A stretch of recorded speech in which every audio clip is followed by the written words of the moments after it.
Gostaria de convidar os irmãos esta manhã a abrirmos as nossas Bíblias. Abrimos as nossas Bíblias no Evangelho do nosso Senhor Jesus Cristo, segundo São Marcos, no capítulo 10. Marcos, capítulo 10. E vamos ler o texto bíblico desde os versículos 32 até ao versículo 45. Marcos 10, 32 a 45. O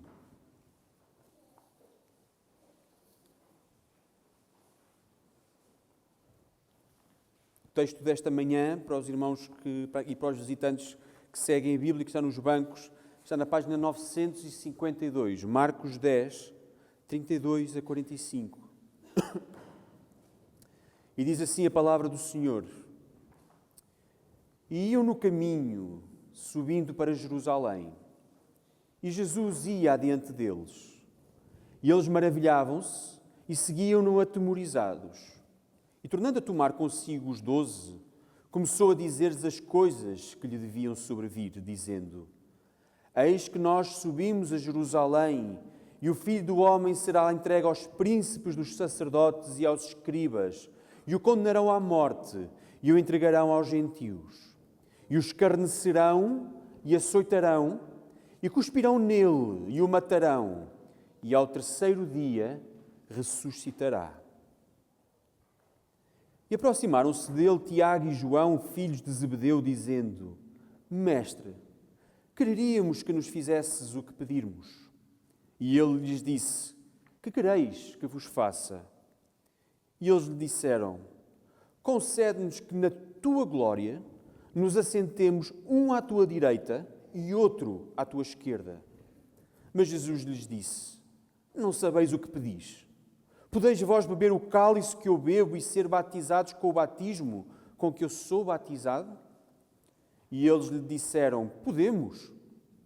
Jesus, porém, disse-lhes: Em verdade, vós bebereis o cálice que eu beber e sereis batizados com o batismo com que eu sou batizado.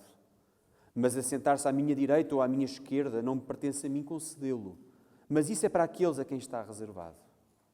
E os 10, tendo ouvido isto, começaram a indignar-se contra Tiago e João. Mas Jesus, chamando-os a si, disse-lhes: Sabeis que os que julgam ser príncipes das gentes, delas se assenhoreiam e os seus grandes usam de autoridade sobre elas. Mas entre vós não será assim. Antes, qualquer que entre vós quiser ser grande, será vosso serviçal. E qualquer que dentre vós quiser ser o primeiro, será servo de todos. Porque o Filho do Homem também não veio para ser servido, mas para servir e dar a sua vida em resgate de muitos. Até aqui a palavra do Senhor. Irmãos, neste momento do ministério de Jesus, estamos no caminho de Jerusalém. É a altura da Páscoa e muita gente ia a caminho da cidade, daquela grande cidade do Monte Sião. Temos visto que Jesus, ao longo do Evangelho de Marcos e os seus discípulos, sobretudo a partir agora deste capítulo 8 e dentro deste bloco onde nós estamos, caminham para Jerusalém porque Jesus tem um objetivo concreto. E diz-nos ele: o Filho do Homem será entregue e pegarão nele e vão escarnecer e açoitar e cuspir. E não ficam por aqui. Vão matá-lo. Mas também não fica por aqui. E ao terceiro dia ressuscitará. Este é o texto, é a parte do texto que nós lemos nos versículos 32 a 34. De seguida, nos versículos 35 a 41, e perante este cenário que Jesus apresenta, Tiago e João fazem um pedido: Senhor, na glória, deixa-nos sentar-nos um à tua direita e outro à tua esquerda. E Jesus explica-lhes que eles não podem passar por aquilo que ele vai passar, mas eles não percebem aquilo que Jesus está a dizer e acham que sim, que podem. E Jesus confirma que podem, não sabendo eles que Jesus está a dizer que um dia eles vão de passar por isso, mas sabemos que não vai ser já. E os outros 10 indignam-se, porque sabemos nós pelo contexto, porque eles também querem se sentar perto de Jesus na glória. E por fim, dos versículos 42 a 45, Jesus aproveita este momento em que ele disse o que é que ia acontecer e em que os discípulos não percebem o que é que Jesus está a dizer. Jesus, mais uma vez, aproveita um momento para ensinar. E neste mundo, diz Jesus, os que querem têm poder e mandam sobre os outros. Mas entre os discípulos do Mestre não será assim. O que quiser ser grande será serviçal, o que quiser ser primeiro acabará por ser servo. E porquê? Porque diz-nos o versículo 45. O Filho do Homem também não veio para ser servido, mas para servir e dar a sua vida em resgate de muitos. Eu gostaria, irmãos, que nós pudéssemos meditar esta manhã neste texto, a partir e à luz deste último versículo. É o versículo que nós também escolhemos para estar na nossa folha de rosto do boletim dominical de hoje, que é precisamente este versículo 45. O Filho do Homem também não veio para ser servido, mas para servir e dar a sua vida em resgate de muitos. Vamos olhar para este texto, perante o exemplo de Jesus e esta mensagem de Jesus. Irmãos, o texto desta manhã é sobre este Filho do Homem, de que fala Jesus no versículo 45. Lembrem-se, irmãos, sempre que falamos do Evangelho de Marcos, nós estamos debaixo do objetivo de Marcos no seu Evangelho. E o Evangelho de Marcos tem como objetivo mostrar-nos quem é Jesus, mostrar-nos a identidade de Jesus, mostrar-nos à luz daquele versículo primeiro que diz o Evangelho de Jesus, o Cristo, o Filho de Deus, o Messias. E Jesus apresenta-se aqui precisamente como o Messias. O Filho do Homem é um termo utilizado no Antigo Testamento precisamente para o Messias. E Jesus trata-se a si mesmo na terceira pessoa, porque ele está a dizer: o Messias que vocês esperavam vai passar por isto. Jesus apresenta-se a ele próprio como o Messias, mas apresenta-se como o Messias que é servo e que dá a sua vida em resgate. E por isso o versículo 45 ajuda-nos a compreender o restante do texto que nós vamos ver esta manhã. E por isso, esta manhã, e à luz deste texto e deste versículo, eu gostaria que nós pudéssemos meditar em 3 momentos deste texto. O primeiro momento, dos versículos 32 a 34, onde nós vemos Jesus a apresentar-se como servo sofredor. No segundo momento, dos versículos 35 a 41, nós temos os servos que reinam. E o terceiro momento, do versículo 42 ao versículo 44 e complementado com o 45, os servos que servem. Temos, por isso, o servo sofredor, os servos que reinam e os servos que servem. Ponto número 1, então, o servo sofredor. Acompanhem-me, irmãos, Jesus está a anunciar, neste momento, estando perto, muito perto de Jerusalém, o que vai acontecer quando chegar a Jerusalém. Diz-nos ele então que o Filho do Homem será entregue, vão escarnecer, vão açoitar, vão cuspir, vão matar, e ele vai ressuscitar ao terceiro dia. Jesus, o Mestre, apresenta-se aos seus discípulos como aquele que vai cumprir uma missão: ser preso, ser torturado e ser morto. Pela terceira vez, neste caminho para Jerusalém, Jesus diz ao que vai. No capítulo 8, Jesus tinha dito exatamente a mesma coisa. No capítulo 9, tinha dito exatamente a mesma coisa. E aqui neste capítulo 10, volta a dizer exatamente as mesmas palavras, a mesma mensagem.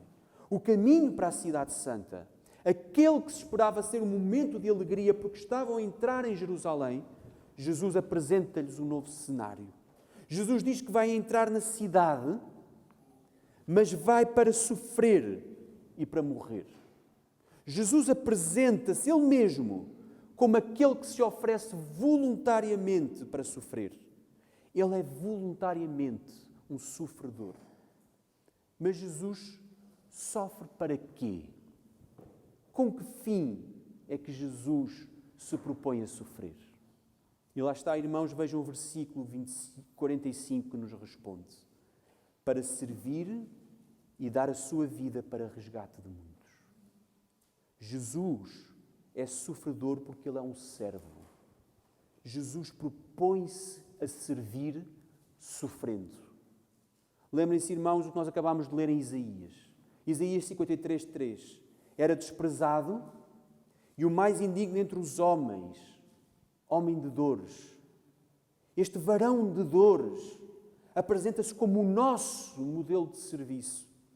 Jesus dá a sua vida para servir os outros. Jesus, como que nos está a dizer, eu, que sou o vosso mestre, façam o que eu estou a fazer. Sirvam.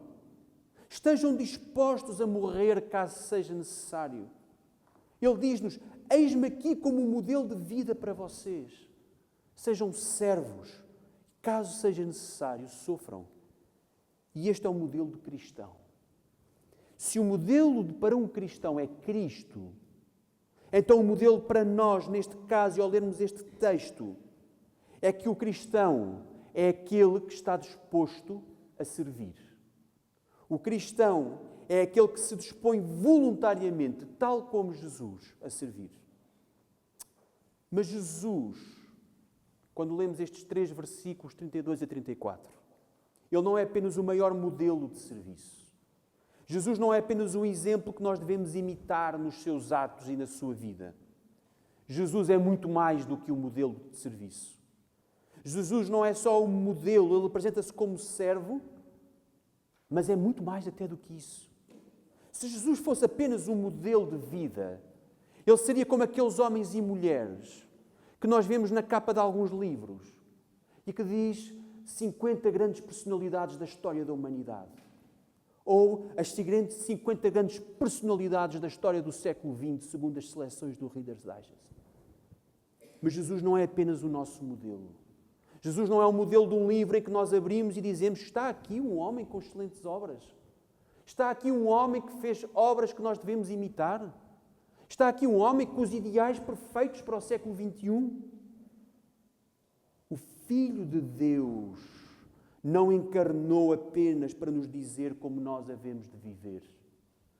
Jesus encarnou também porque é o nosso Salvador. O versículo 45 termina a dizer que Ele veio para servir e dar a sua vida para quê? Para resgate de muitos. Jesus não nos traz apenas um modelo. Ele é um modelo porque Ele é a perfeição. E porque Ele é perfeito, então Ele pode salvar-nos. Nós podemos confiar neste modelo porque nós sabemos que Ele é perfeito, mas porque Ele também é o nosso Salvador. Nós seguimos Jesus por aquilo que Ele é. E nós afirmamos que Ele é a nossa salvação. Foi assim que Ele se apresentou a nós. Nós confiamos em Jesus com uma confiança frágil. Nós, porque somos humanos, somos frágeis. Mas temos também a certeza que Ele é uma rocha sólida para a nossa salvação. E por isso, irmãos, o cenário que nós temos nesta passagem é de um Jesus que se propõe a ser o nosso modelo de serviço, mas também o nosso Salvador. E porque Ele é o nosso Salvador, Ele é o nosso modelo. Porque Ele nos salva, nós queremos segui-lo. E então Ele é o nosso mestre e nós somos os seus discípulos. Estás aqui esta manhã e não sabes quem é Jesus? Estás aqui esta manhã e és cristão e muitas vezes não sabes explicar aos outros quem é Jesus? Nós olhamos para esta passagem, nós podemos ver a identidade de Jesus. Jesus é aquele que deu a sua vida servindo para a nossa salvação. Jesus é aquele que deu a sua vida servindo para a nossa salvação. Nós vivemos em um mundo em que as pessoas gostam muito hoje de falar de Jesus.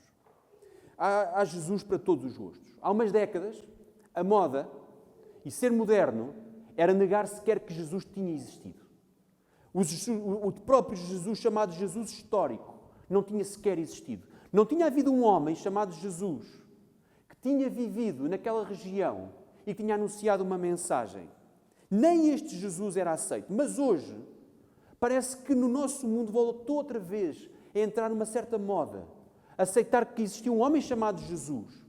Mas pegam neste Jesus e fazem um Jesus à sua própria imagem e semelhança. Jesus é apresentado à imagem de cada um.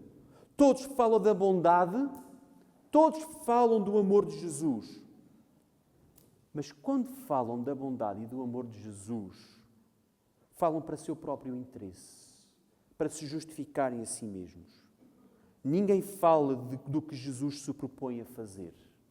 Servir morrendo. Falam tanto de amor. Falam tanto que Jesus trouxe amor. Mas esquecem-se deste supremo ato de amor. Acompanhem-me, irmãos, neste cenário. Deus, no seu conselho eterno, decidiu que havia de resgatar o seu povo que estava perdido no seu pecado. Ali, no conselho eterno, Pai, Filho e Espírito Santo decidiram que o seu povo caído haveria de ser resgatado. E então o Pai decretou que o Filho haveria de morrer. E o Filho, voluntariamente, ou seja, pela sua própria vontade, aceitou morrer para a salvação do seu povo. Quando queremos tratar Jesus como o paradigma do amor, nós devemos começar aqui. O Filho ofereceu-se por sua própria vontade para cumprir o decreto do Pai. Diz Jesus num outro momento: ninguém tem maior amor do que este, de dar a alguém a sua vida pelos seus amigos. Ninguém tem maior amor do que este, do que dar a vida pelos seus amigos. Irmãos, está aqui o maior ato de amor da história. Queremos falar de Jesus, que mostrou amor? Está aqui. A caminho de Jerusalém, reparem o cenário onde nós estamos. A caminho de Jerusalém, na altura da Páscoa dos judeus, onde temos o habitual sacrifício do Cordeiro. E quando olhamos para o sacrifício do Cordeiro dos judeus, nós sabemos que o sacrifício do Cordeiro não era para depois fazer-se um belo churrasco para todo o povo desfrutar ao pé do templo. Não era um churrasco de confraternização do povo de Israel. O sacrifício era feito para perdão dos pecados, como representação do perdão dos pecados para a salvação do povo. Mas naquela Páscoa, Jesus está a dizer-lhes que Ele próprio vai ser o Cordeiro Pascal para a salvação do povo. E por isso, no versículo 45, complementa para resgate de muitos. Por isso, quando lemos estes versículos 32 a 34 e acabamos o versículo 34, o que é que diz no final, depois de tudo isto? De que Ele vai ser entregue e vai ser moído e vai sofrer e vai ser condenado e vai ser morto e ao terceiro dia ressuscitará. O maior ato de amor fica absolutamente completo quando o nosso Salvador vence a morte e nos dá a salvação. Este é o maior ato de amor. Este é o maior modelo de serviço que nós podemos ter. Então, irmãos, nós temos um modelo a imitar. O modelo do nosso Salvador.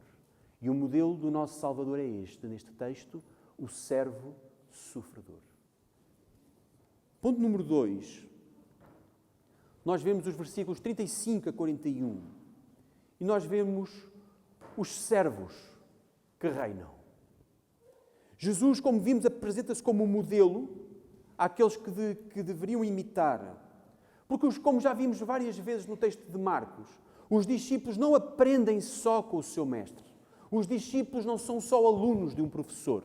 Eles são discípulos de um mestre, porque eles não aprendem só aquilo que o mestre está a dizer, mas porque eles imitam o que o mestre faz.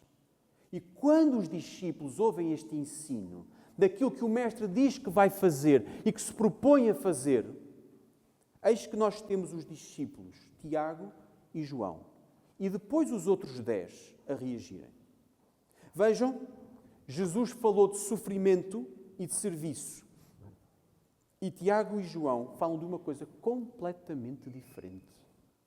No momento difícil para Jesus, que precede a entrega de Jesus para ser moído e morto, os discípulos estão em completa dessintonia com o seu mestre. Quando Jesus serve servindo, os discípulos querem servir reinando. A resposta de Tiago e de João, quando nós olhamos, é absurda. A nossa reação quando lemos este texto e vemos a resposta de Tiago e de João, há como que um misto em que nós, por um lado, dá-nos vontade de rir e, ao mesmo tempo, temos vergonha alheia daquilo que eles estão a dizer. Jesus conta-lhes que vai sofrer e morrer para os resgatar no momento duro. E eles respondem, sim, Senhor, nós estamos prontos para reinar. Jesus está a dizer, há um momento de sofrimento e eles dizem, ok, não te esqueças de quando nós chegarmos à glória, de nos guardares um lugar ao pé do teu trono. Olha, mestre, quando tudo isto acabar, nós sabemos onde é que queremos estar. Que falta de compreensão. Eles não sabem do que Jesus está a falar.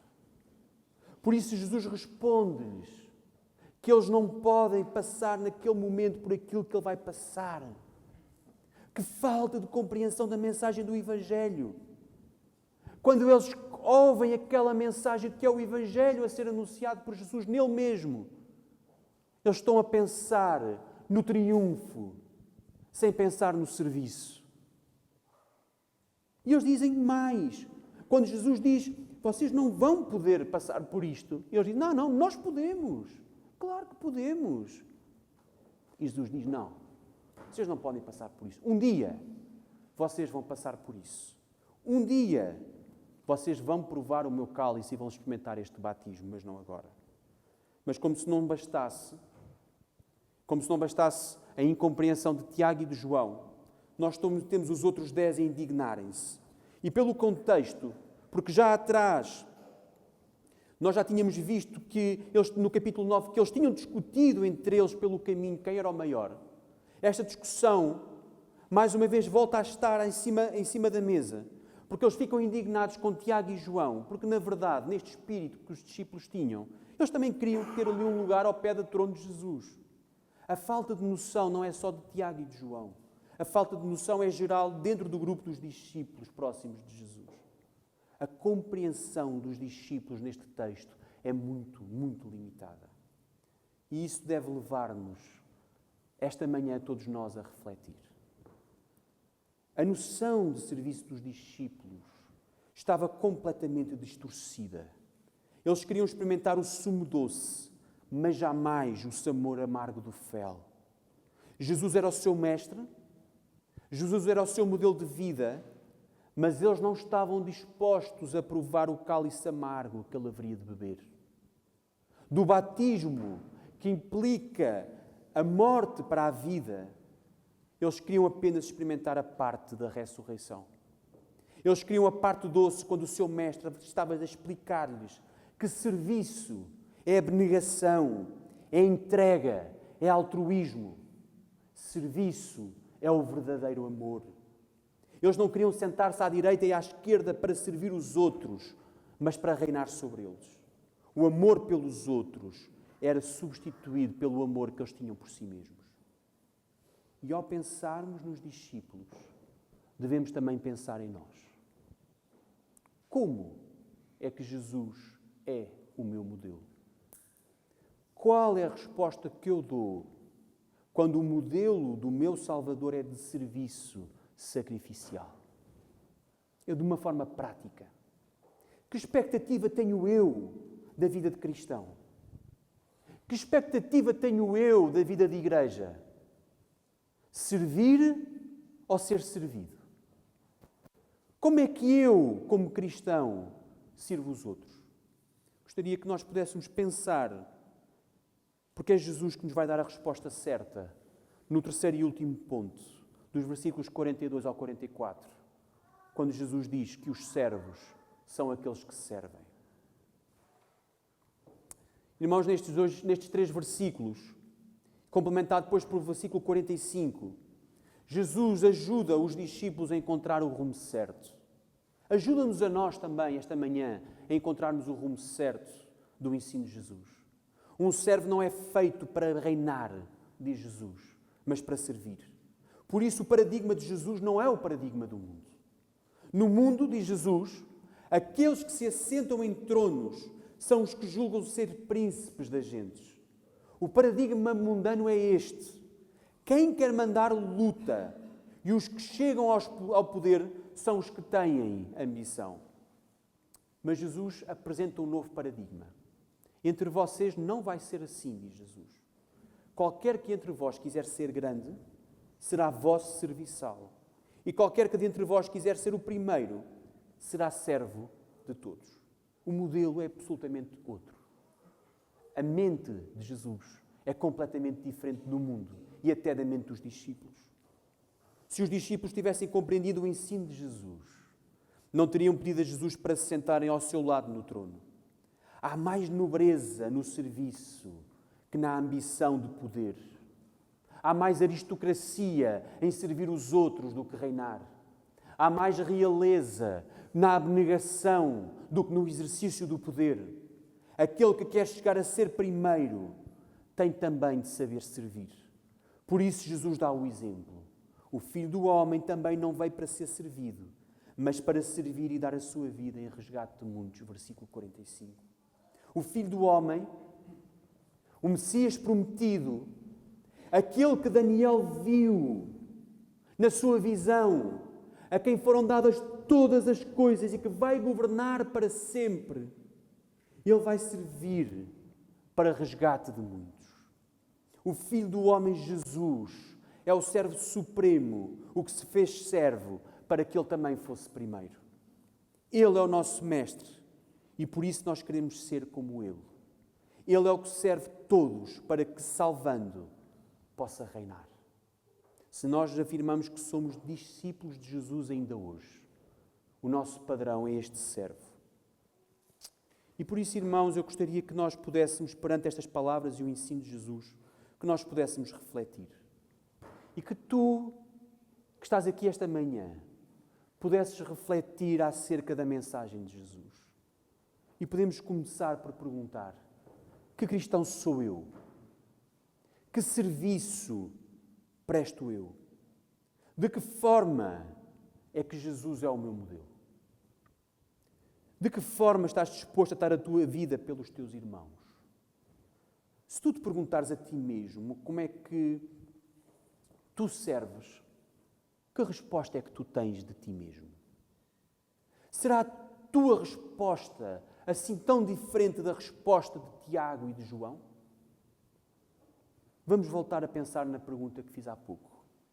Que expectativa tens tu da igreja? Servir ou ser servido? Estás tu atento aos que mais necessitam de ajuda? Estás tu atento ao estado espiritual dos outros? Queres saber como está o teu irmão? O que ele precisa? E pelo momento que ele está a passar? As tuas conversas com os outros irmãos são conversas de quem se interessa verdadeiramente pelos outros? Ou será que as nossas conversas são pautadas pela circunstância? Uma das maiores enfermidades do nosso tempo é espiritual. Mas também uma outra grande enfermidade do nosso tempo, ligada necessariamente a esta questão espiritual, é também a questão psicológica. Quantas pessoas podem neste momento e nesta manhã estar a sofrer e tu estás atento à vida do outro que cultua contigo esta manhã? Vamos um pouco mais a fundo, irmãos. O que é que fazes tu? O que é que tu vais fazer esta manhã, quando acabar o culto?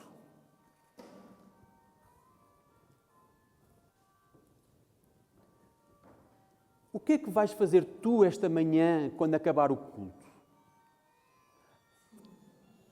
Tu vais ter, no final do culto, com aqueles que são iguais a ti, ou com aqueles com quem tu tens mais interesse em falar e tens uma boa conversa de ocasião?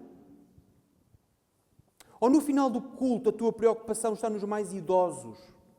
ou naqueles que acabaram de ser pais, ou a quem veio hoje, mas já não vinha muito tempo à igreja. Deste sequer conta que hoje falta um irmão e que vale a pena enviar uma mensagem a saber o porquê dele hoje não estar connosco a cultuar esta manhã? Estás tu atento a estas coisas? O que é que tu vais fazer quando terminar o culto? Vais virar-te para ti mesmo ou vais virar-te para os outros servindo? E durante a semana, oras pelos teus irmãos? Tu oras por aqueles que sofrem, pelos que pouco conheces, mas que partilham contigo a fé? Tu que és novo de idade, quantas vezes no último ano tu te lembraste do irmão mais velho e te enviaste uma mensagem, telefonaste ou o visitaste? Quantas vezes no último ano tu entraste num hospital para visitar um irmão mais velho que está doente? E tu, que és mais velho, reformado, e ainda tens forças para dar, o que é que tu fazes do teu tempo livre em serviço pelos outros? Com o que é ocupada a tua vida agora que tu não tens emprego? De que forma é que tu serves a igreja? De que forma é que tu serves os outros? E mesmo tu, que já tens poucas forças, que podes estar doente, tu usas as forças que tens, a tua mente, para intercederes pelos outros e para saberes das suas dificuldades? Irmãos, estás tu disposto a dedicar a vida pelos teus irmãos? Amas tu verdadeiramente os teus irmãos na fé, ao ponto de mostrar este grande amor que Jesus nos mostra de serviço? Este João, que está em sintonia com o Mestre, é o mesmo João que mais tarde vai dizer isto. Conhecemos o amor nisto, que Ele deu a sua vida por nós e nós devemos dar a vida pelos irmãos. Ele deu a sua vida por nós e nós devemos dar a nossa vida pelos nossos irmãos. Que mensagem maravilhosa! Por isso, eu exorto-te esta manhã como me exorto a mim mesmo. Imita Jesus. Exorto-te, no final do culto, lembra-te de levantar a cabeça para além de ti mesmo e olha para os outros, para os teus irmãos na fé. Olha para aqueles que nos visitam e que não são cristãos. Exorto-te, durante esta semana, lembra-te dos teus irmãos na fé e age. Faz alguma coisa pelos outros. Viva a tua vida em serviço. No fundo, e resumindo, exorto-te, imita Jesus. Que desta manhã nós possamos refletir em como a vida do cristão é a verdadeira imitação de Cristo, aquele que serviu e que morreu para resgate de muitos. Vamos orar.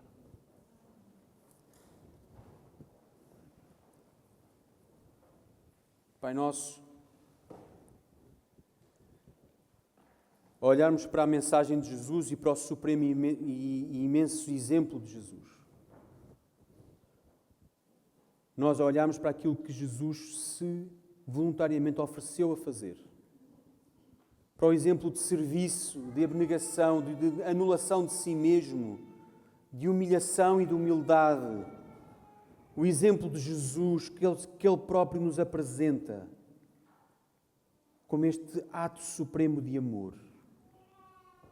Nós sabemos que muitas vezes estamos mais próximos daquilo que é a atitude dos discípulos do que propriamente a atitude do Mestre.